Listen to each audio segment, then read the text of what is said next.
In this step-by-step tutorial, I will teach you how to create a captivating glowy text wave effect in Framer. You will learn how to find the right component, effectively integrate it into your projects, and finally how to customize it to reflect your unique design style.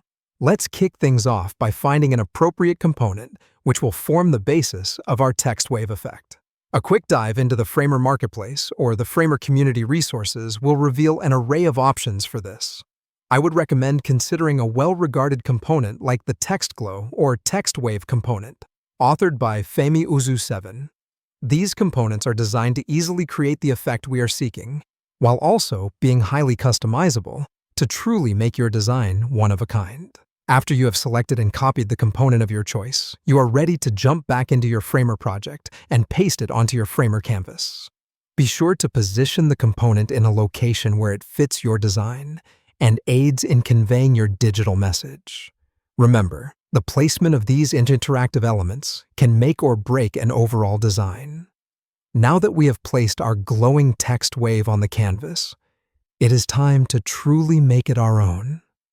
This is where we get to dive into the details and tailor the component to specifically suit our design needs.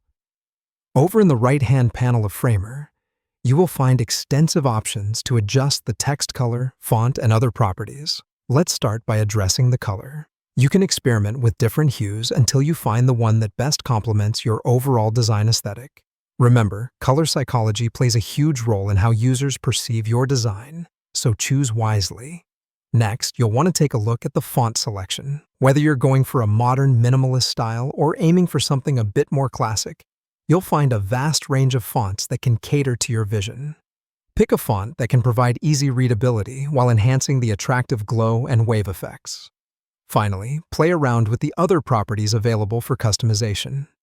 These might include things like the speed and frequency of the wave, the intensity of the glow, and more. Treat each of these properties like the sliding dials on a music mixer. Increase or decrease each setting and see what melody you can create with your design. And there you have it. By following these steps, you will not only enhance your Framer skills, but also add a dynamic and interactive element to your designs. Remember, the best way to learn is by doing, so don't hesitate to experiment and keep trying new things. Practice makes perfect, so keep going until your glows, waves, and text are harmoniously synced. Thanks for joining me in this tutorial and happy designing.